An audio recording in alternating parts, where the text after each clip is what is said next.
the invitation. Maraming salamat sa pag-anyaya sa akin para dito sa ating event na ito at naisip ko nga na maipresenta sa inyo kung anong ibig sabihin kasi karamihan sa mga nakikita natin sa telebisyon at saka sa mga balita ay parang iisang Islam lang ang nakikita ng iba't ibang tao sa Pilipinas. Kaya makikita natin na may konsepto rin ng pluralidad o plurality sa paniniwalang Islamiko. Ngayon, meron lang akong ipapakita sa inyo kung meron bang iba't ibang interpretasyon o masasabi natin misinterpretations sa usaping relihiyon. Uh, I-share screen ko lang para makita nyo lahat. Ah, narinig ba ako? Just to confirm that everyone can hear me. Okay, thank you. So let me just see. Um, Share computer sound. Okay, sa unang video na ito, makikita natin kung ano ba ang mga misunderstanding sa usaping relihiyon.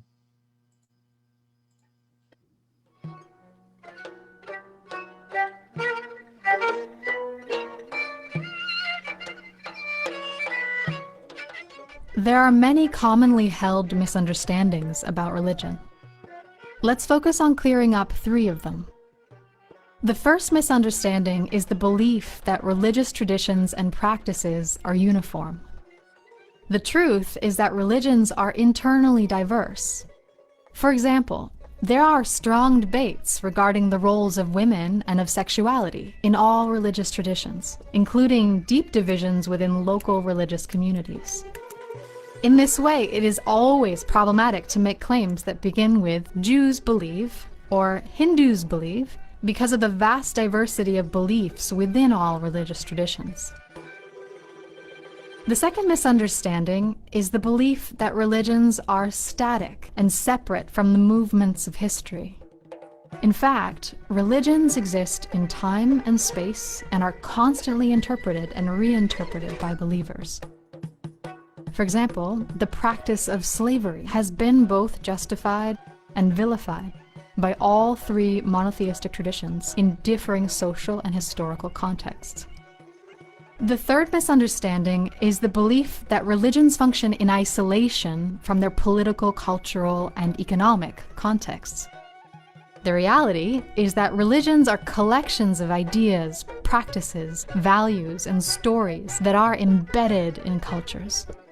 Religion and culture are inseparable. Just as religion cannot be understood in isolation from its cultural contexts, it is impossible to fully understand a culture without considering its religious dimensions. Religion is inextricably woven into all dimensions of human experience, and a better understanding of it is crucial for meeting the variety of opportunities and challenges we face today and into the future.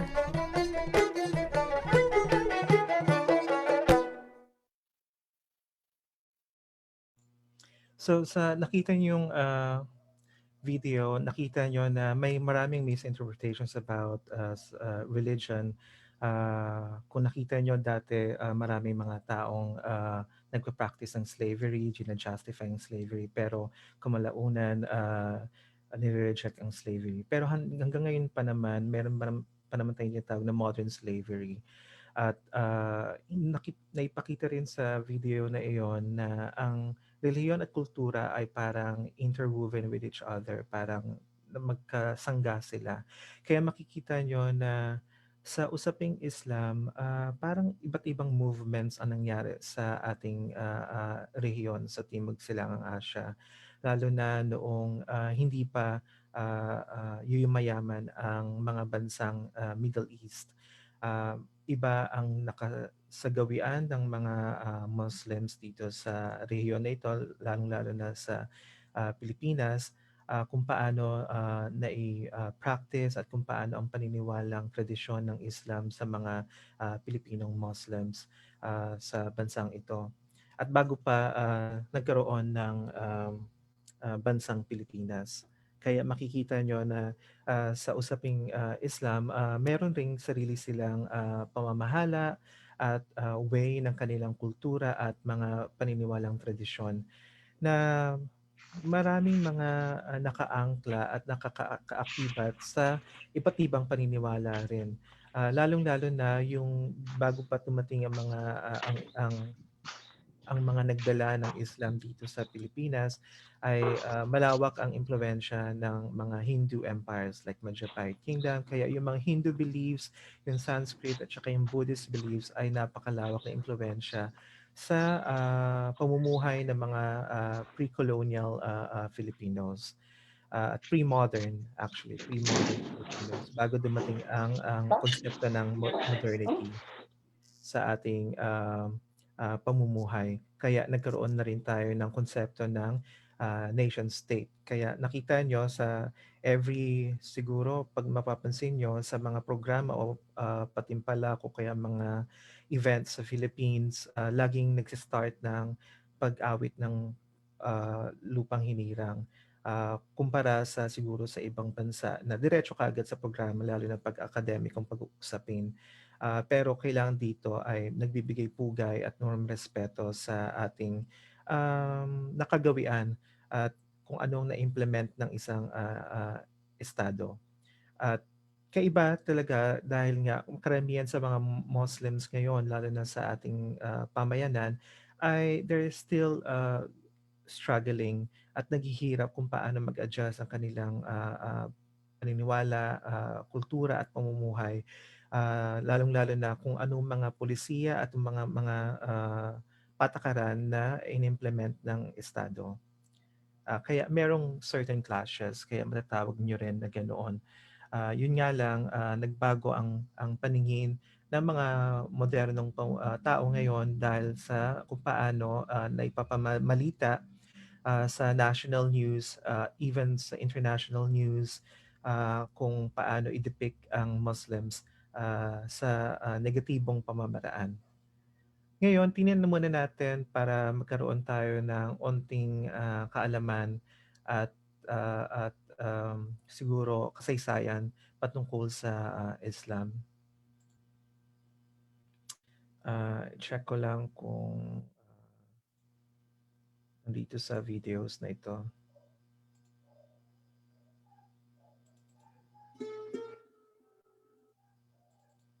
So, i-share screen ko lang siya.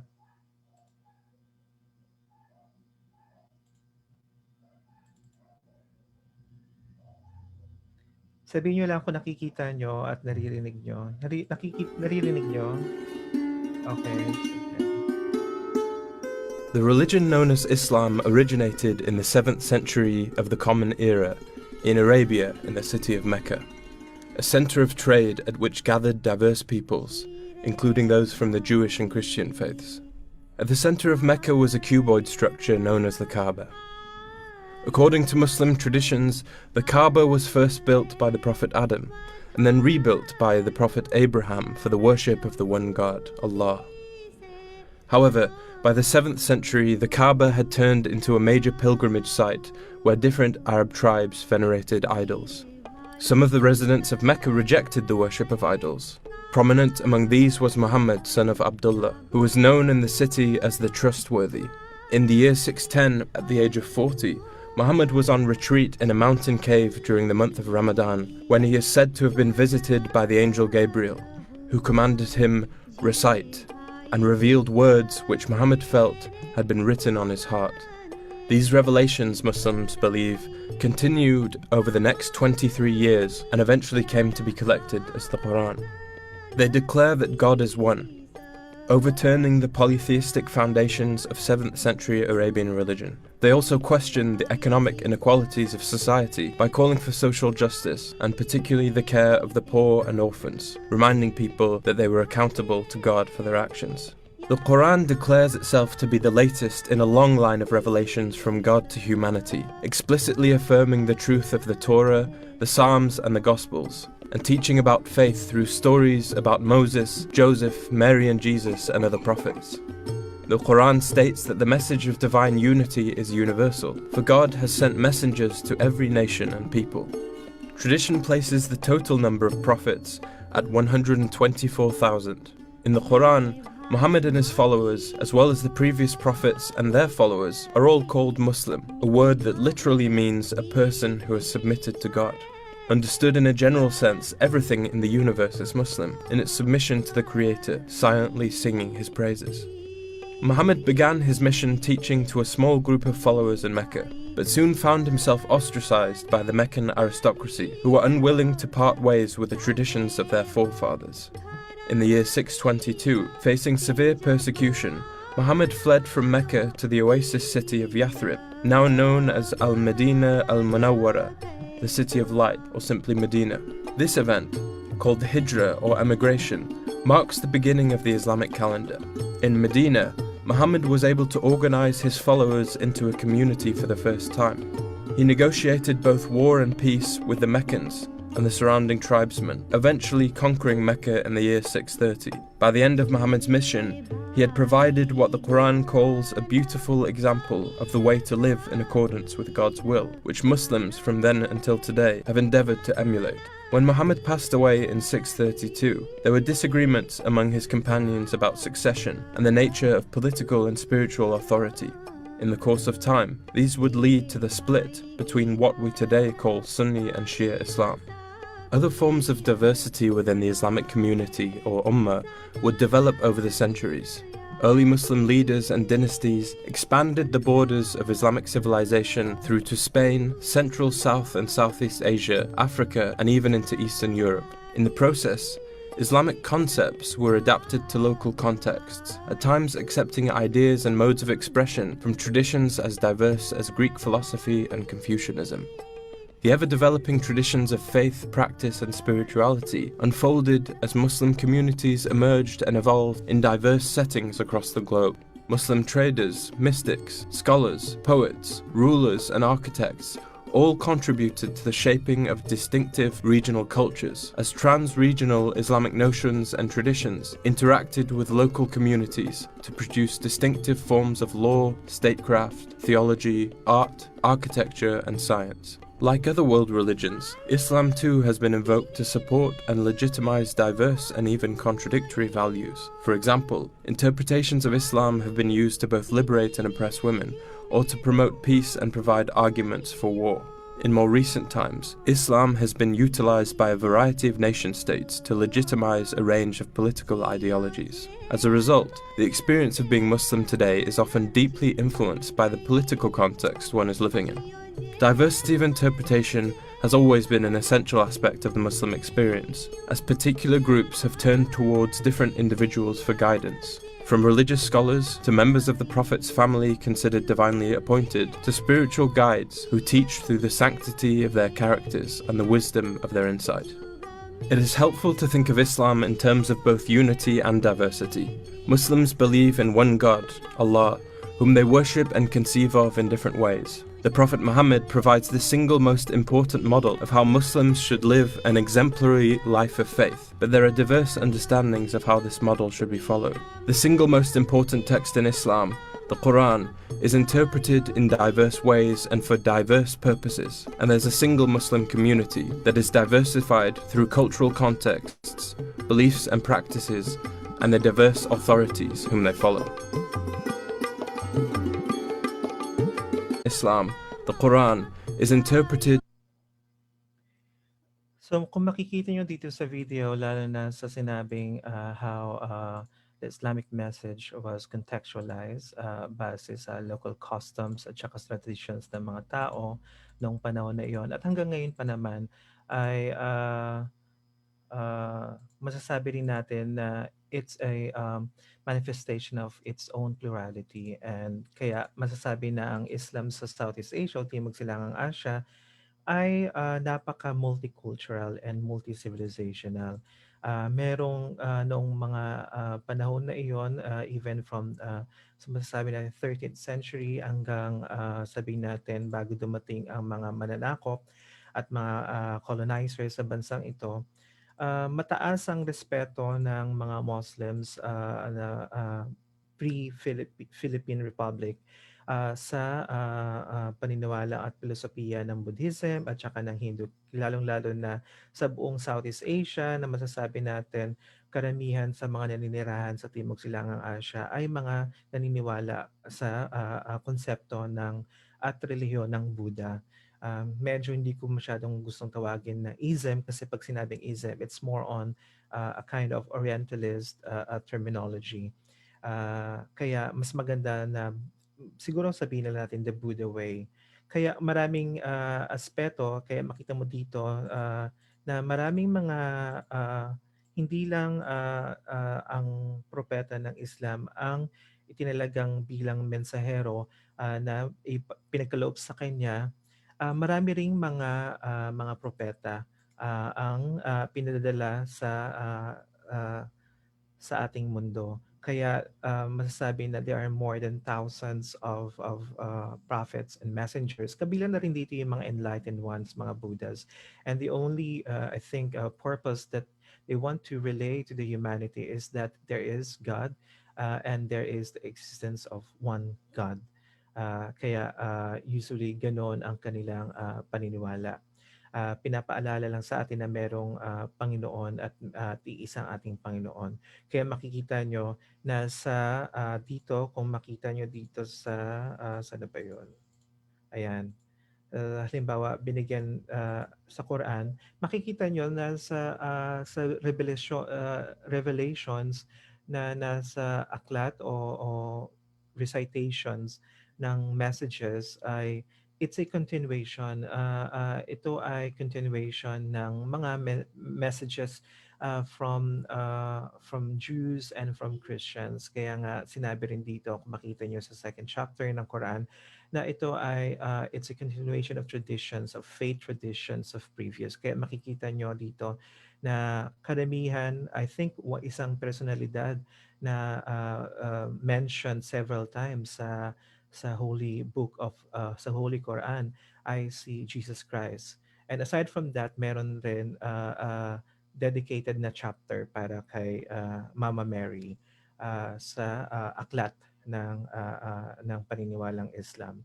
Kaya it's a continuation of faith traditions. Kaya makikita mo na iba't ibang mga propeta at iba't ibang mga personalidad na nakita nyo sa Biblia, sa Psalms, sa Gospels, at lalo na do sa Old Testaments and sabihin natin the Torah of the Jews ay it's a continuation of all traditions to the Quran. Kaya marami mga Muslims sinasabi na with this book, with this holy text, it complete the message of God. Kaya it's the entire completeness of the message of God. Subalit nga walang masasabi nating all encompassing interpretation o monopoly of interpretation. Yun nga lang sa modernong panahon ngayon, lalo na sa iba't ibang pamayanan, may mga iba't ibang grupo na gustong monopolize ang interpretation. Ah, ah, pero ang kagandahan talaga ng revealed message is that it is subject to different multiple interpretations by different societies. And with these interpretations, dito rin nakaangkla ang kultura at pamumuhay ng tao at mga experiences. Kaya sinabi doon sa unang video, it's interwoven with our experiences across time and space. Kaya kung makita nyo dito sa kung paano na contextualize, masasabi natin na makita nyo na karamihan ng mga kaalaman ng Hellenistic philosophy, ang una talagang nagpasabuhay and tried to provide a more comprehensive understanding of the Hellenistic philosophy ay ang mga Muslims during that time. Kaya masasabi nyo na, sa Muslim world, the first teacher is Aristotle and the second teacher is Al-Kindi.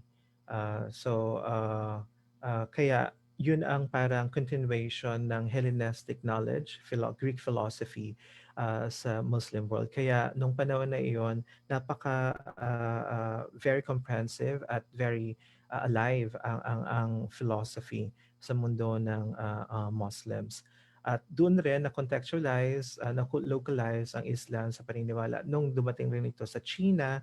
Kaya makikita mo na iba rin ang architecture at iba rin yung somehow paniniwala, faith traditions ng mga Chinong Muslim sa usaping Islam.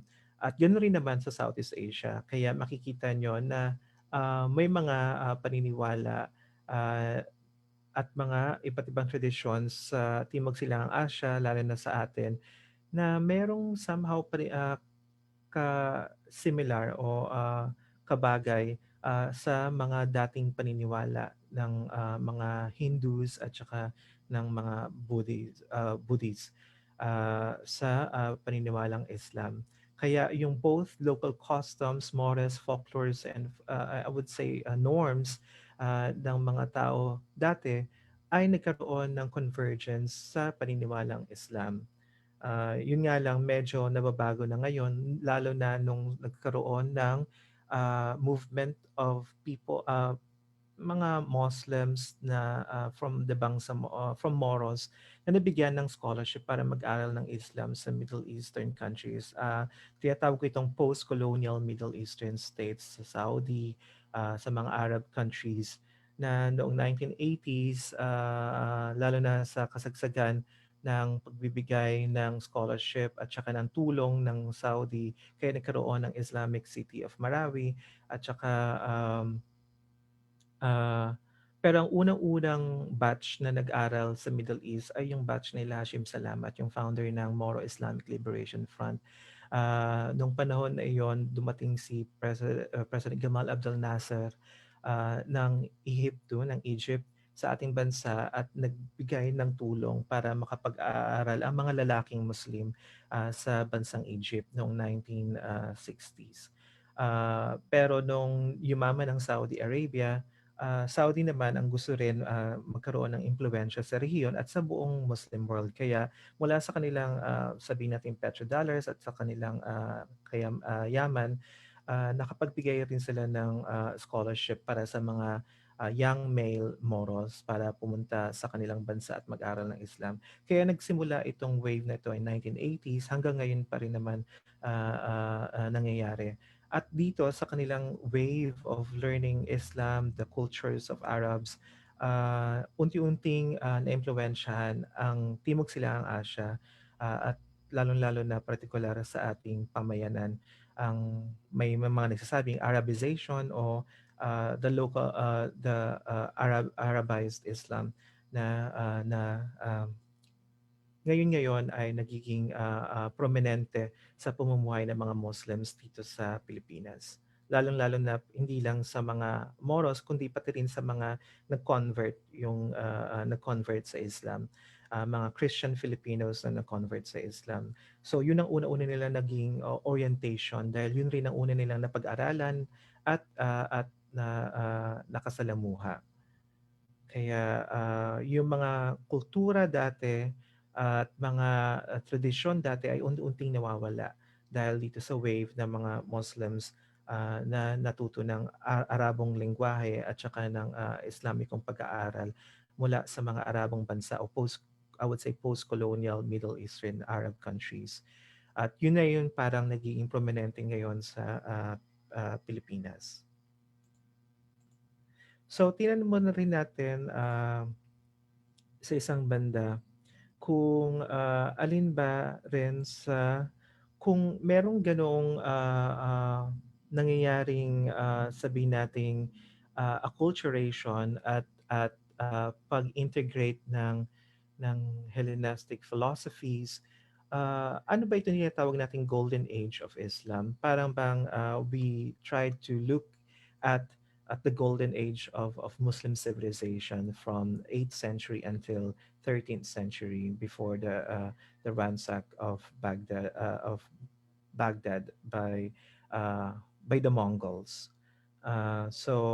Tingnan natin si dito sa maikling report at meron rin tayong panonooring isang medyo parang script kung paano ba nagkaroon ng kontribusyon ang Islamic knowledge sa buong sangkatauhan.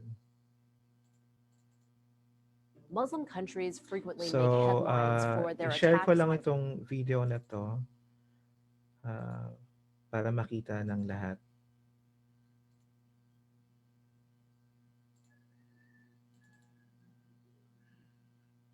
Sabihin niyo lang sa'kin kung okey lang na naririnig niyo ang video. Muslim countries frequently make headlines for their attacks on freedom of expression, sexuality, education, or anything considered pro-Western. But few people may know that Islam once embraced these institutions in a period of history scholars refer to as the Golden Age, which notably coincided with the European Dark Ages. So, what exactly was the Golden Age of Islam? Well, most historians understand the Islamic Golden Age as a period of history under the Abbasid dynasty, which ruled from the 8th to 13th century. At the time, Islam was only about a century old and concentrated in the Arabian Peninsula, the Mediterranean, and North Africa. Once the Abbasids took over and formed a caliphate, the capital was moved to Baghdad, and Islam spread to other regions. The Abbasids were inspired by verses from the Quran and Hadith that emphasized the value of knowledge rather than just religious devotion, and they strongly pushed for advances in science, art, and commerce. One of the most unique features of the Islamic Golden Age was its inclusivity. In Baghdad, the ruling caliph created a house of wisdom. Here, Christian and Jewish scholars were invited to join their Muslim counterparts to share ideas, information, and creative work, which was all translated into Arabic. These scholars carried out a variety of state-funded research projects, resulting in the Islamic world's first astronomical observatory and one of the most detailed world maps of the time. The House of Wisdom also fostered a considerable amount of scientific, philosophical, and scholarly works.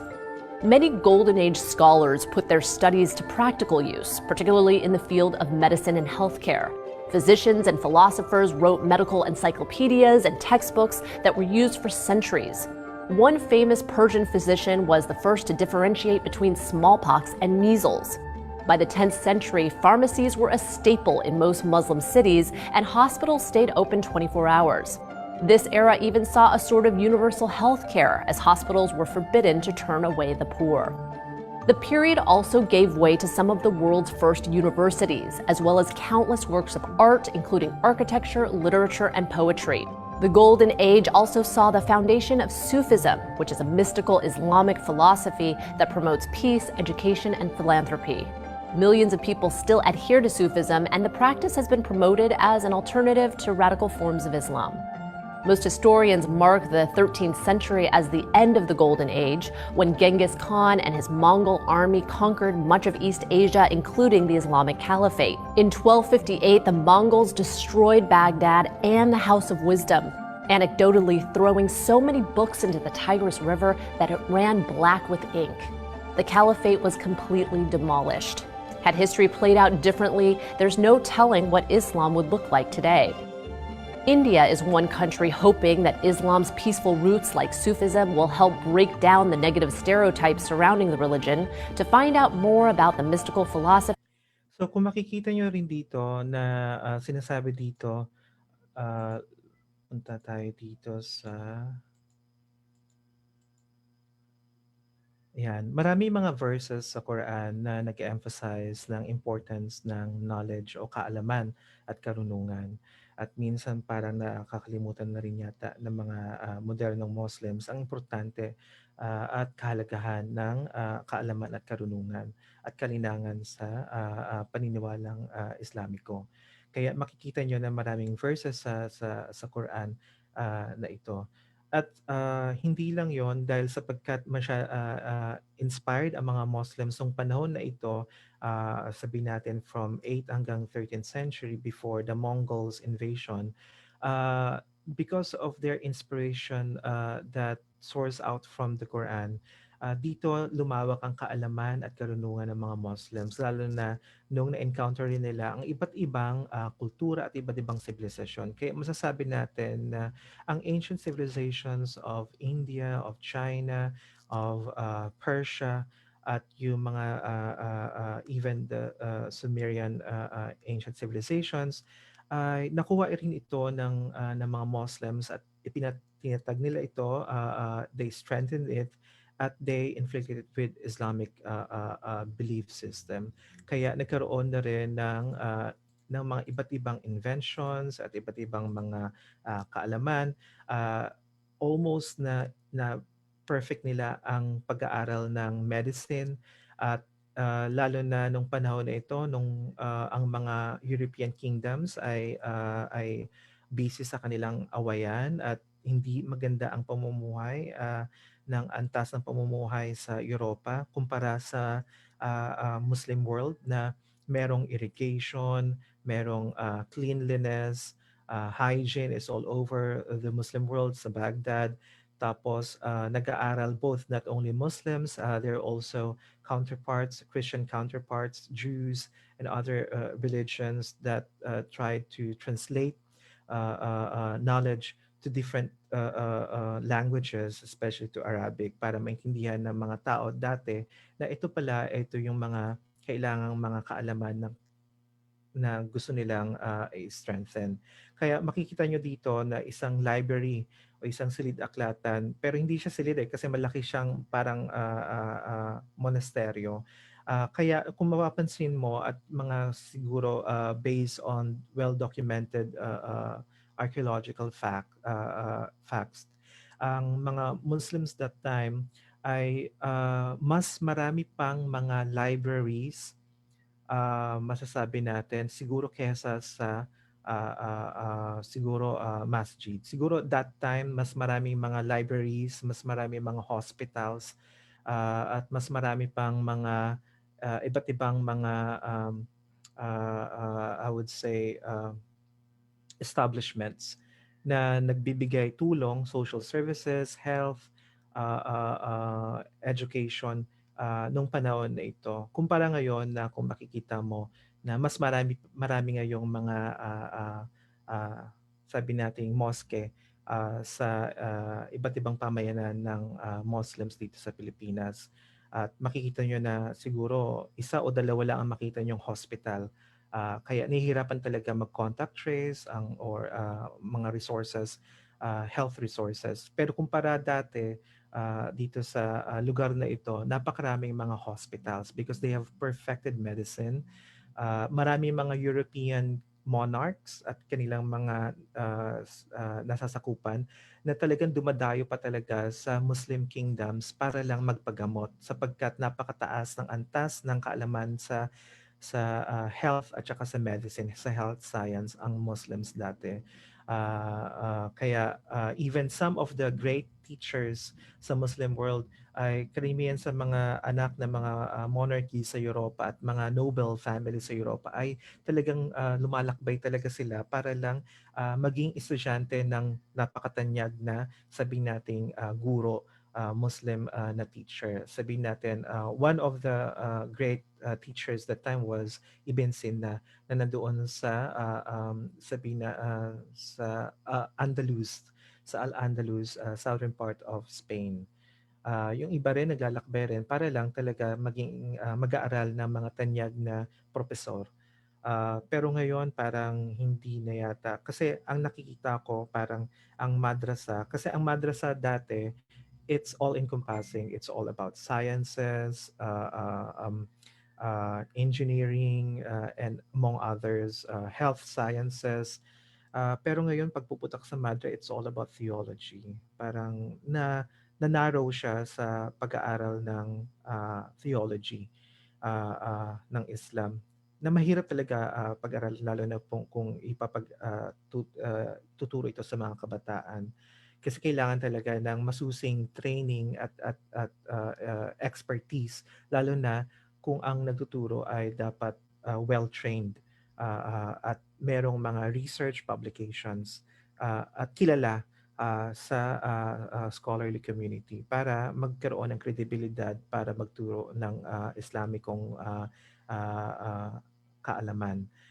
Kumpara dati na pag sinabing madrasa, it's a school. It's a school, it's a place of learning, institutions that provide learning to all aspects of knowledge na merong, I would say, integrated sa Islamic belief.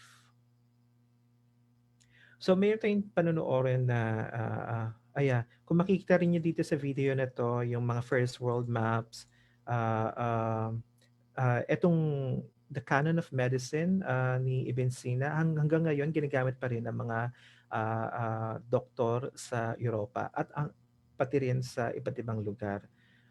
And yung mga surgical tools, it was also the Muslims who started, inventing it. Kaya and this university is the first university in the entire humanity.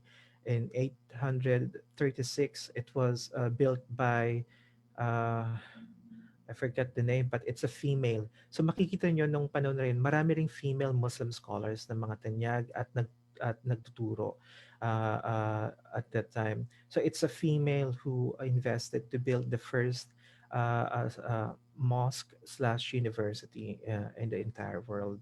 Mas nauna pa kaysa sa Oxford, Cambridge, or Harvard. Matatagpuan ito sa Tunisia. So meron tayong panonooring isang script kung ano ba yung mga naiambag ng Muslim world sa buong sangkatauhan.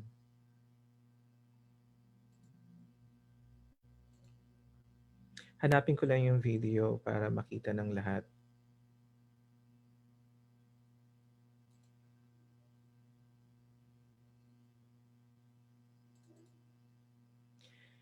So habang hinahanap ko ang video, ayan, nakita ko na at i-share screen ko na rin.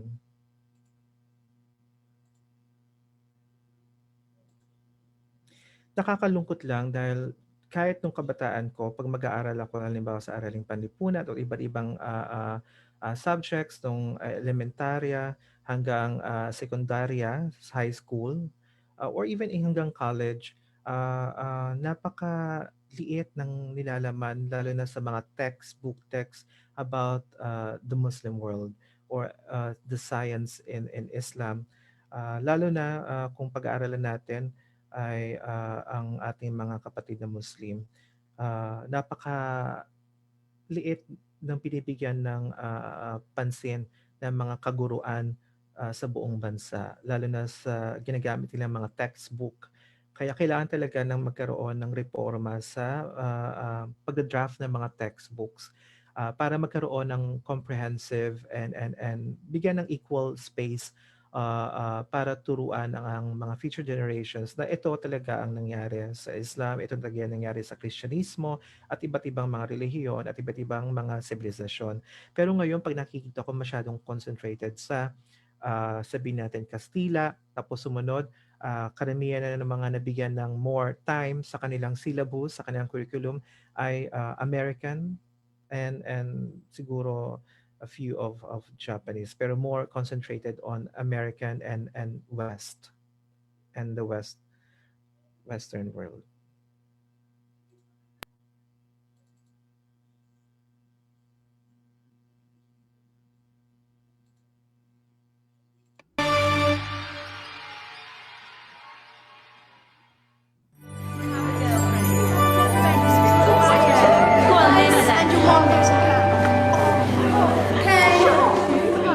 Okay, class. Shh. I'm giving each group of you a different era of history to research. And the question is, what impact did your era have on the modern world? So Sarah, your group has the ancient Greeks. Ravi, you've got the Romans. And Danny's group gets, yes, a bit of a challenge for you. You get the Middle Ages. Some even call it the Dark Ages. Boring. See how you get on. Yes, miss. So, Serene, yes, you get the Renaissance.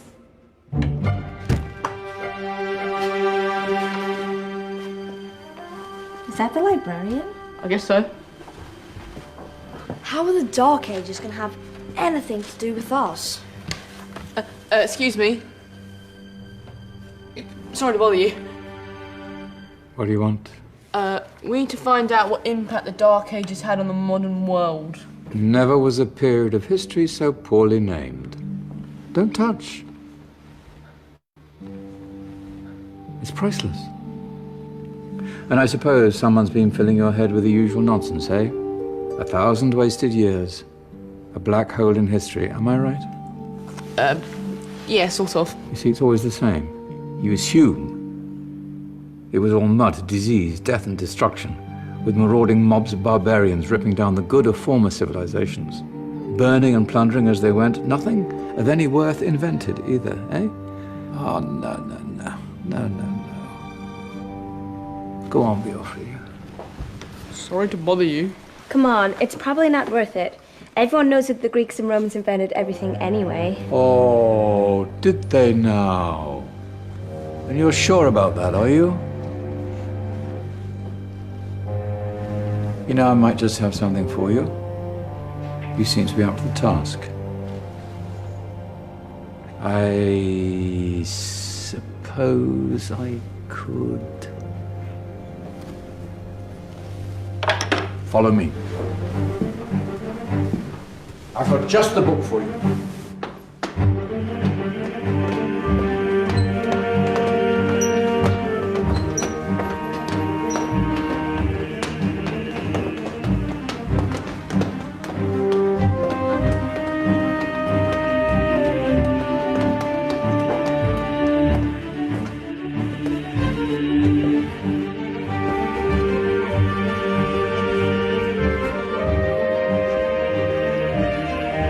Where are we going? I don't know. Ask him.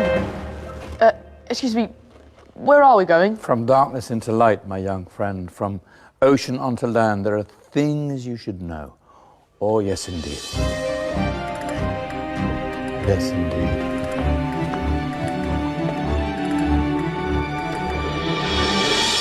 Now, I know I left it round here somewhere.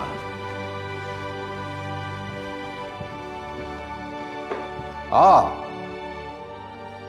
here it is. Now, take a look. If you dare.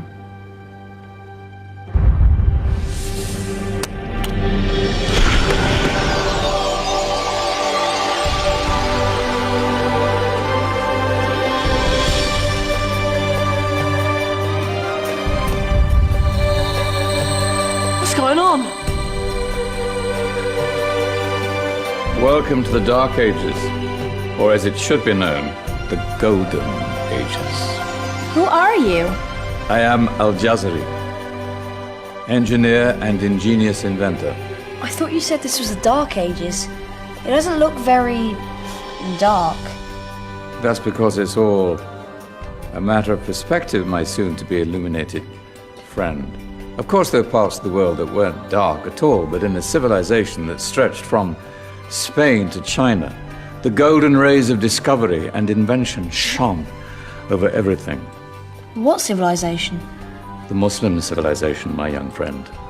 Through scholars and scientists of various faiths, some of the most important discoveries known to man were made at this time.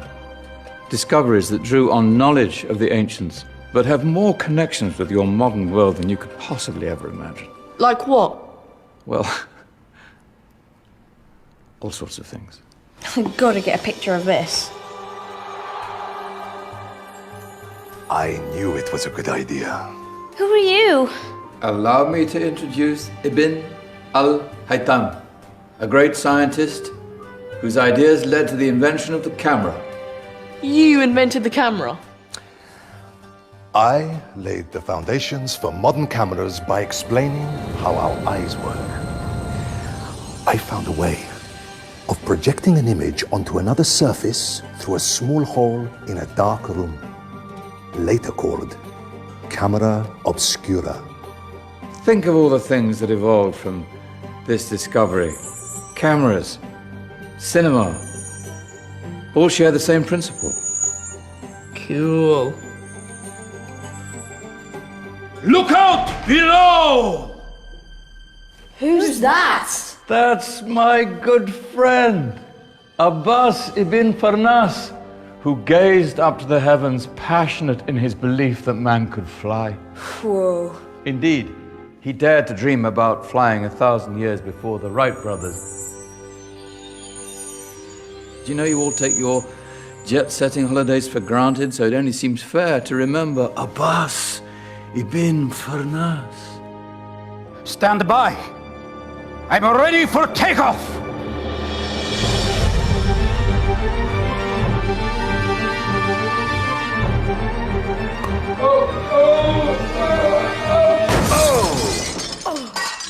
You did forget one thing, though. A tail, useful for landing. My back. Is there a doctor in the house? Did someone call? Ah, my old friend, why don't you introduce yourself to my young guests? I am Abul Qasim al-Zahrawi. Many call me the father of surgery. Did you actually do surgery back then? Of course we did. In fact, many of the surgical tools that I invented are still used in your modern hospitals. Excuse me, a patient needs my attention. Scalpel? I think I may need some stitches. In that case, I'll use catgut. Catgut? From the gut of animals. Perfect for stitching up internal wounds. Your surgeons are still using it today. Sorry, mustache.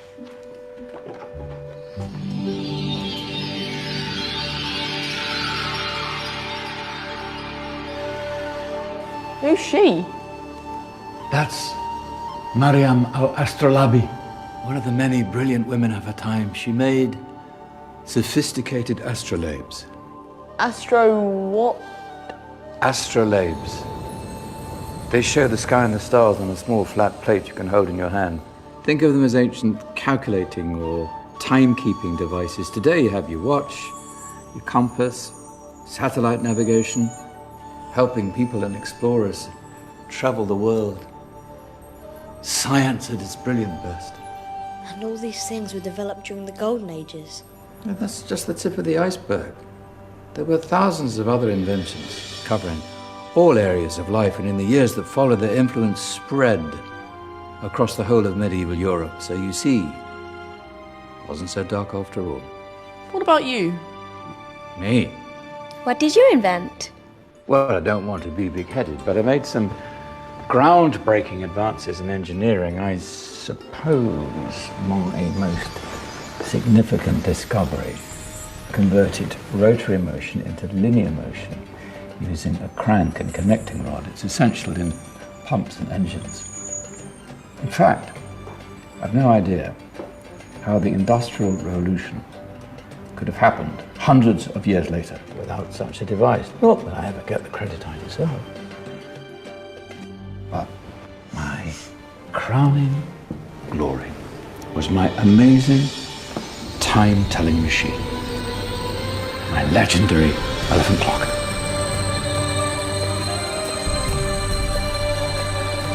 It's a clock. Yes.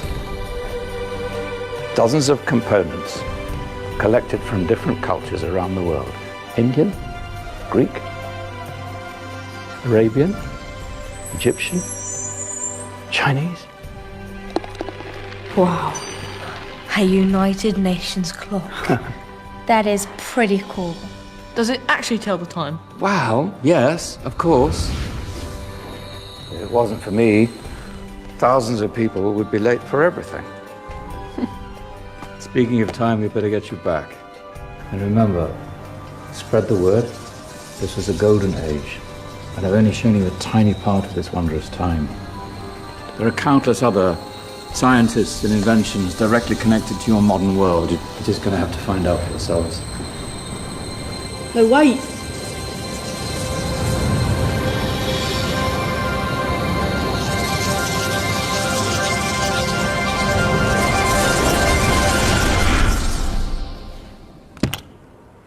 Whoa.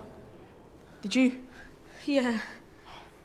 That wasn't quite so boring. Come on, we're gonna be late.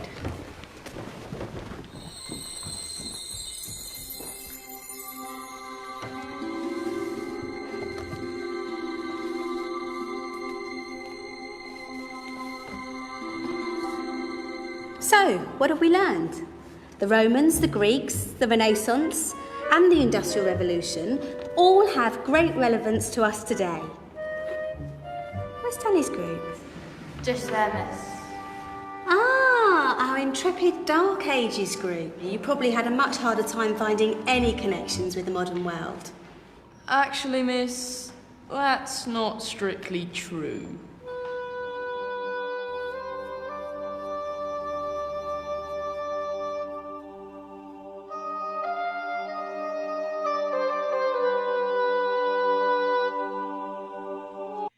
So, ang nakita nyo dito sa video na ito, ang iba't ibang siguro highlighted inventions at contributions ng Muslim world during what we call Golden Age. Although sa history na sinulat ng mga Orientalists at saka ng mga Europeans, Americans, tinatawag nila itong Dark Age because Dark Age sa kanilang mundo. Pero sa mundo ng mga Muslims, it was the Golden Age, ages of Muslims, the age or a period of great inventions that have contributed to the development and intellectual improvement of the entire humanity. So, yun nga lang, kailangan talaga ng siguro equal recognition as well. At makikita rin natin na hindi talaga ito nabibigyan ng tuon ng pansin at rekognasyon lalo na sa ating pag-aaral ng kasaysayan, lalo na dito sa Pilipinas at sa mga textbooks na pinag-aaralan natin simula nung ating formative years of learning hanggang maging college student na tayo. Makikita rin dito, siguro hindi din lang natin makikita dahil mahabang video na iyon, ay yung iba't ibang exchanges of civilizational nodes of knowledge. Ibig sabihin, yung mga dialogo ng kaalaman sa iba't ibang relihiyon as well. Kung makikita nyo na si Saint Thomas Aquinas, di ba, sa kanya ipinangalan niyang Universidad de Santo Tomas, kaya si Saint Thomas Aquinas ay isang prominent theologian and philosopher sa Christianity. And yet, he's also fond of reading books from the Muslim philosophers. I think isa sa mga talagang tanyag na influencers niya ay yung mga inilakda ni Ibn Sina or known in the West as Avicenna. Although, alam niyo naman, di ba, itong mga Arabong terminolohiya o mga pangalan ay binabago ito pagdating sa medieval Europe. Hindi lang yun, kasama rin dito sa Ibn Rushd, one of the Grand Master, Sufi master sa Islam. At isa rin, sabihin natin na isang tanyag na talagang malaki ang impluwensya not only sa mga Jews, kundi pati rin sa mga Christians and Muslims. Ito ay si Ibn Maymun or Moses Maimonides sa kanyang mga mga naisulat na mga aklat. At nakikita nyo rin dito na marami mga exchanges of knowledge. Even sa usaping politika o agham politika, kung nabasa nyo yung The Prince by Niccolo Machiavelli, na-cite rin doon ang isa sa mga tanyag na kanang kamay na the Grand Vizier of the during the Seljuk dynasty, si I forgot his name pero it's in top tip of my tongue. Nizam al-Mulk, the title of Nizam al-Mulk. Kaya marami mga Nizami schools sa Turkey, sa Levant, because of the vast influence of Nizami madrasas or Nizami schools. Ngayon, makikita nyo rin na ano ba, kasi kanina si Alexis sinasabi niya na paano ba ang parang trato kung ang liderato ay Muslim tapos merong mga nakatirang mga hindi Muslim sa lupain. Kung ang namamahala ay isang Muslim, ano ba dapat ang trato ng mga Muslim sa mga hindi Muslim na nakatira sa kanilang sabi natin jurisdiction.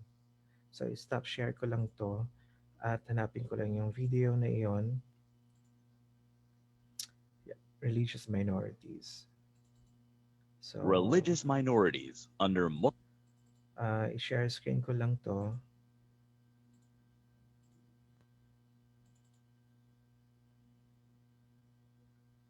Muslim rule. Based on an article, Religious Minorities Under Muslim Rule, based on an article written by Tasneem Al-Kik. Religious minorities are often seen as oppressed and vulnerable victims of brutal Muslim rulers. And aren't they? Take a look at ISIS, persecuting, killing, enslaving, and exiling religious groups based off differences of belief. They take the name of Islam and claim their actions are inspired by its teachings. But this portrayal is far from accurate. The original laws of early Islamic civilizations actually resulted in generally tolerant societies. So what were these laws? Religious minorities under Muslim rule were referred to as dhimmi, or the protected people. Short for Ahlul Dhimma, it is often loosely defined as people of the book, but it literally translates to those protected by God and His Prophet. This meant that protecting non-Muslims was actually seen as a divine responsibility and not to be taken lightly. Under Muslim rule, the state was required to protect religious minorities from both internal and external harm. Prophet Muhammad, may peace and blessings be upon him, said, "Whoever wrongs a peaceful non-Muslim or infringes his rights, I will personally prosecute him on the day of judgment." Religious minorities also enjoyed legal and religious autonomy, meaning they could practice their religion without interference.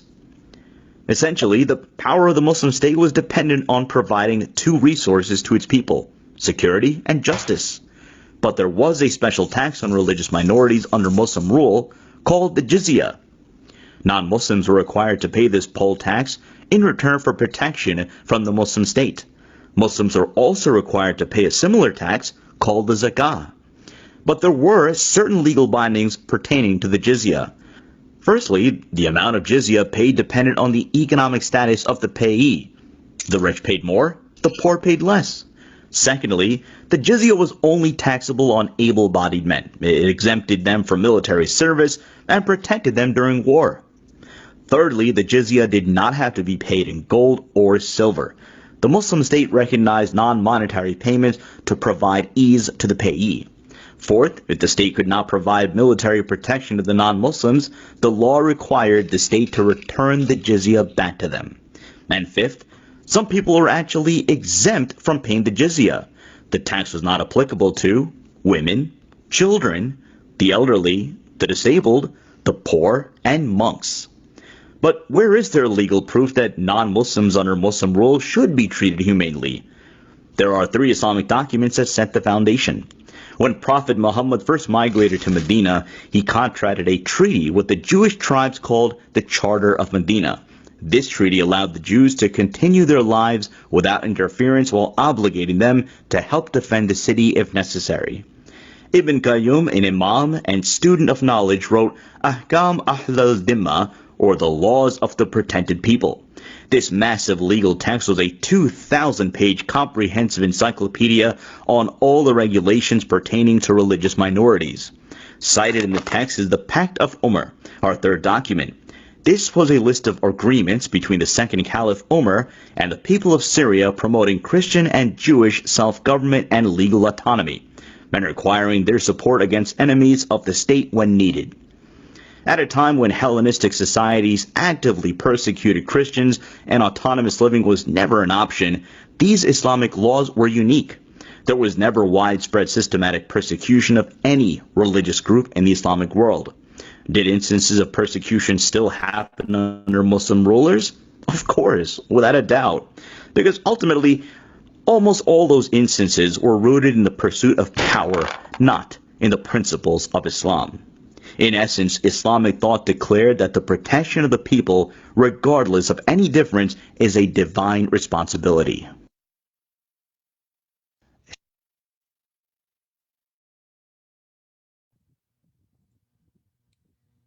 I-share ko rin sa inyo na hindi lang pagbibigay ng equal protection at it's a divine responsibility for Muslims to protect non-Muslims as well.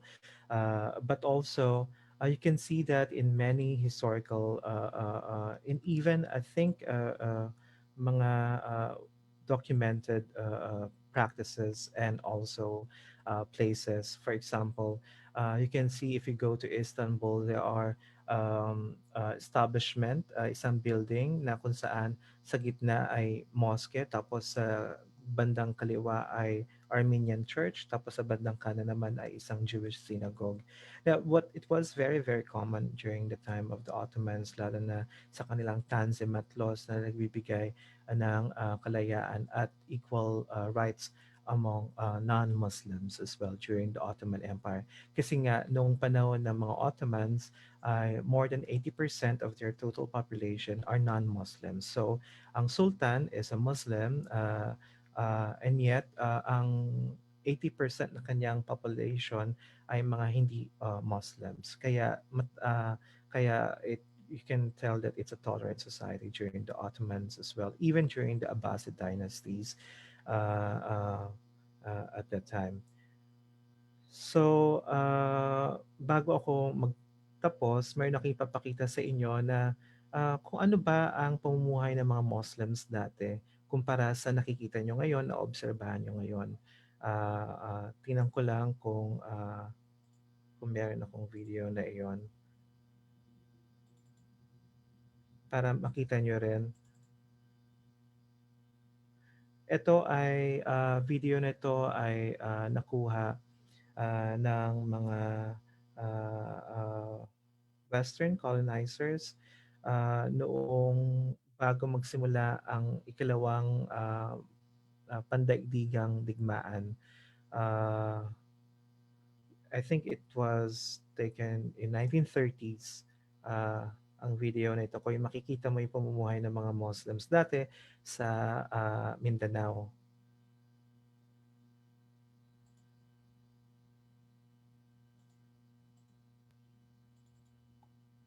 Yun nga lang, wala siyang sound. So, i-forward ko lang doon sa...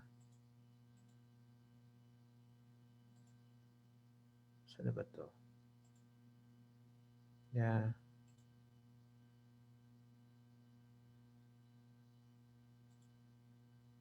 Ito ay, I think dito ay malapit, yeah, Lake Lanao sa Dansalan, kung saan yung ground zero sa yung nung Marawi siege. Yan yung Lake Lanao at makikita nyo dito yung pamumuhay ng mga tao dati. So ito yung mga great grandfathers, grandmothers ng mga Maranao noong panahon na iyon. So nakikita nyo na karamihan sa mga lalaki ay nakasuot ng karbush or fez in Turkish. Ito yung very common sa not only for in the Arab world, but also it was during by the Ottomans. So Ottoman wear this cup na pahaba na kulay, kind of red violet something, na tawag doon ay karbush or fez. So makikita nyo talaga ang impluensya ng Ottoman Empire na hindi lang sa Timog Silangang Asya, kundi pati rin sa buong Muslim world. Bago inabolish ni Mustafa Kemal Ataturk in 1920s ang caliphate.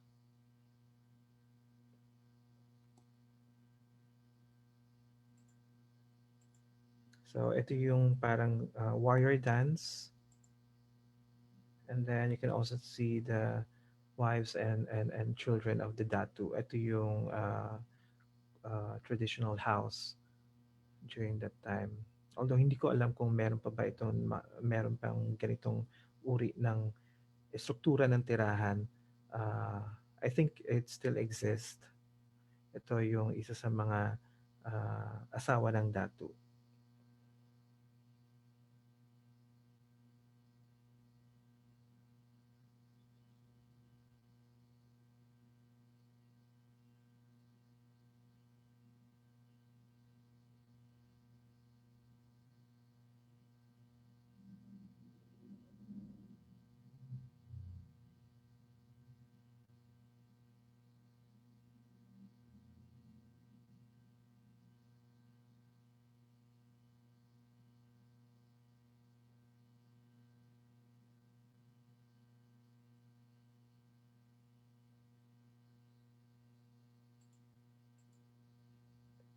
So, dito na ako magtatapos para meron tayong oras para sa diskusyon o mga katanungan ng mga participants today. Maraming salamat sa lahat sa pag-anyaya at sana meron kayong napulutang aral sa araw na ito.